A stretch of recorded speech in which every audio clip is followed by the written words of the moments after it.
ভেন্ডি কিন্তু আমরা সবাই সবজি হিসেবে খাই, কিন্তু এটার যে এত মুখরোচক রেসিপি আছে আগে জানতাম না। তো ভেন্ডির কুরকুরে করেছি, তাই আপনাদের সাথে শেয়ার করব। তো এখানে আমার সাহেবের জন্য রেখে দিয়েছি। আসলে এতটাই মজার ছিল যে একলা একলা আর খেতে পারলাম না, তাই ওর জন্য একটু আলাদা করে তুলে রাখলাম। হ্যালো এভরিওয়ান, আসসালামু আলাইকুম। নতুন একটা ভিডিও দেখার জন্য সবাইকে আবারও ওয়েলকাম জানাচ্ছি আয়েশা সিদ্দিকা ব্লগ চ্যানেলে। তো ভেন্ডির কুরকুরে বানাবো, নিয়ে নিলাম এখানে কিছু ভেন্ডি। তো এখানে কচি থেকে ভেন্ডিগুলো আমি বেছে বেছে নিয়েছি, কিন্তু বাড়তে হলেও কোনো সমস্যা নেই, কারণ এটা এতটাই মুচমুচে হয়ে যায় যে বাড়তি আর আবাড়তি কিছুই বোঝা যায় না। তো এখানে নিয়ে নিলাম কিছুটা পরিমাণে ময়দা, আর নিলাম বেসন, আর একটু মরিচের গুঁড়ো নিয়েছি, ধনে গুঁড়ো, হলুদ গুঁড়ো। তো কিছু সামান্য উপকরণ দিয়ে যে এত সুন্দর একটা রেসিপি হয় আমার আগে জানা ছিল না। তো এটা করে অনেকটাই ভালো লেগেছে, অনেকটাই মজা ছিল।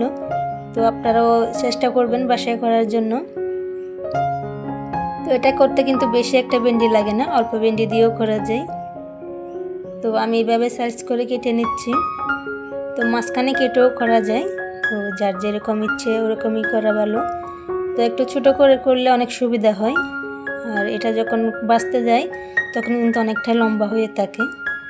যদি মাঝখানে একটু কেটে তারপরে করা যায় ওটা একটু সুবিধা হয়।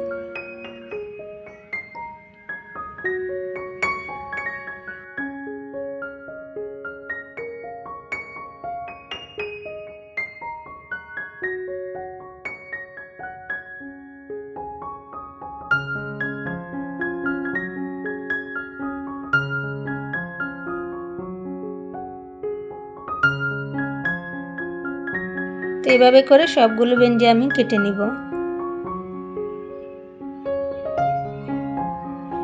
ভেন্ডি কিন্তু আগে পানিতে ধুয়ে নেবেন, পরে আবার ধুতে যাবেন না, কারণ ভেন্ডি কিন্তু পিছলা হয় সবাই জানি। ভেন্ডি আমরা সাধারণত ধুয়ে তারপর কাটি।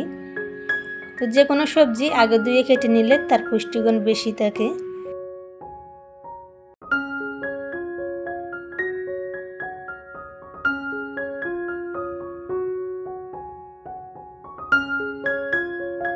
তো বাচ্চাদের টিফিনেও কিন্তু এটা করে দিতে পারেন, এই সকাল বিকাল নাস্তায় করে খাওয়া যায়, কিন্তু এটা বেশিক্ষণ কিন্তু কুরকুরে থাকে না, একটু নেতিয়ে যায়। আপনাদের ভাইয়ের জন্য রেখেছিলাম ঠিকই, কিন্তু অনেকটা নেতিয়ে গিয়েছিল, পরে আমরা খেয়ে ফেলেছি।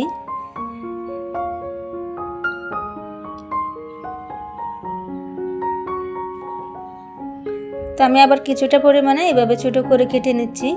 তো এভাবে ছোটো করাটা আমার মনে হয় একটু বেশি ভালো, এটা হচ্ছে তেলে দেওয়ার সময় অনেকটা সুবিধা হয়। তো এটা করতে গেলে কিন্তু অনেকটা অসুবিধা হয়ে যায়, কারণ ভেন্ডি তো অনেকটাই পিছলা হয়। তো এটা করতে গিয়ে আমার অনেকটাই কষ্ট হয়ে গিয়েছিল, যে কোনো মতে পারতেছিলাম না, অনেক পিছলা ছিল। তো দেখে বুঝতেছেন কিভাবে হাত থেকে শুধু ছুটে ছুটে যাচ্ছে। তো যাই হোক, যারা ভিডিওটি দেখতেছেন অবশ্যই একটা লাইক দিয়ে ভিডিওটা কন্টিনিউ করবেন, আর নতুন হয়ে থাকলে চ্যানেলটি সাবস্ক্রাইব করে পাশে থেকে যাবেন।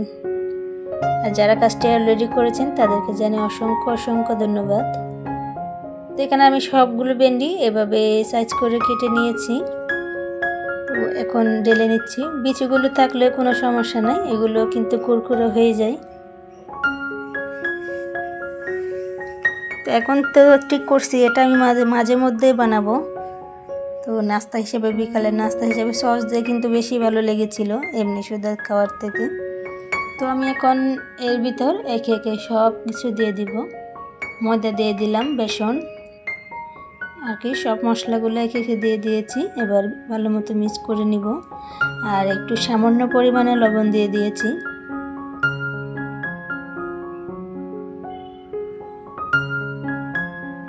তো পরে একটু সরিষার তেল মেখে নিয়েছি, কারণ এগুলো হচ্ছে একদম শুকনো উপকরণ ছিল। তো একটু সরিষার তেল দিয়ে একটু আটা আটা করে নিয়েছি। এই পর্যায়ে এসে কিন্তু একটু ভালো মতো মিক্স করতে হবে, কারণ এটা কিন্তু শুকনো উপকরণ ছিল, ভালো মতো মিক্স হচ্ছিল না, নিচে সবগুলো উপকরণ নিচে চলে গিয়েছিল। তো আর কি করব, পরে আমি একটু সামান্য পানি হাতে লাগিয়ে নিয়েছি, তারপর মিক্স করে নিয়েছিলাম। পানি কিন্তু বেশি হলে এটা আবার পিছলা হয়ে যাবে, কারণ ভেন্ডি তো এমনিতে পিছলা জানেনি। তো এখন 2 হাত দিয়ে ভালো মতো মিক্স করে নিব, যাতে সব জায়গায় বেসন আর ময়দাগুলো ভালোভাবে লাগে। অনেক বাচ্চারা আছে কিন্তু সবজি খেতে চায় না, তো তাদেরকে এভাবে যদি সুন্দর মতো স্ন্যাক্স বানিয়ে দেওয়া যায় তাহলে কিন্তু তারা একদম হাসি মুখে খেয়ে নেবে, মুচমুচে থাকবে। তো ওরা বুঝতেই পারবে না এটা সবজি দিয়ে বানানো।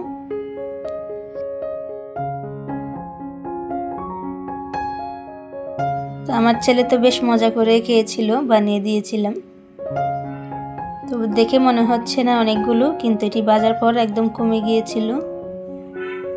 তো এখন আমি চুলায় একটা কড়াই বসিয়ে দিয়েছি, তেলও ভালো মতো গরম হয়ে গিয়েছে। তো প্রথমে ভাবছিলাম যে এতগুলো ভেন্ডি কাটলাম, কষ্ট করে পরিশ্রম করলাম, যে এটা কি খাওয়া যাবে আসলে। আমি কিন্তু আজকে এটা প্রথমবার করতেছি। তো প্রথমে দেখলাম কি এগুলো নেতায় আছে আর কি, কোনো মতে আর কি বাজা বাজা হচ্ছিল না, কুরকুরে ওটা হচ্ছিল না। এগুলো দেখি কড়াইতে ঘুমিয়ে আছে, আমি ভাবলাম হয়েছে আজকে আর খাওয়া হবে না। পরে দেখছি না, সুন্দর কুরকুরে হয়ে গিয়েছে। অনেকটা সময় লেগেছে, অনেকটা সময় ধরে আমি এটা করে নিয়েছি। তো যেহেতু অনেকটা সময় লাগতেছিল তাই আমি পাশে বাকিগুলো দিয়ে দিয়েছি, এখন আস্তে আস্তে হবে আর কি। তো অনেক সময় ধরে ফাইনালি কুরকুরে হয়েছে। তো এই যে দেখতে পাচ্ছেন একদম কুরকুরে হয়ে গেছে। তো মাঝে মধ্যে তো কয়েকটা পুড়েও গিয়েছে।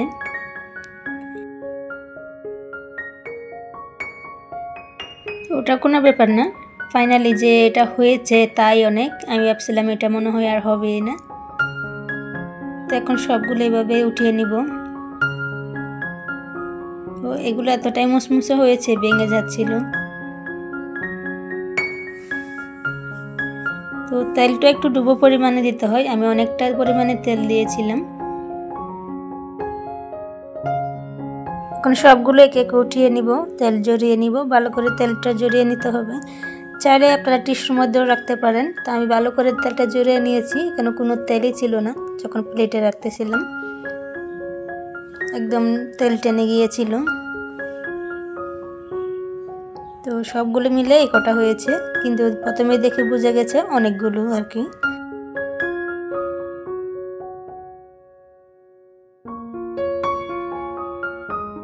ভিডিওটি ভালো লাগলে চ্যানেলটি সাবস্ক্রাইব করে পাশেই থাকবেন, পাশে থাকা বেল আইকনটি অল করে দিবেন, যাতে পরবর্তী কোনো ভিডিও ছাড়লে সবার আগে নোটিফিকেশন আপনার কাছে পৌঁছে যায়।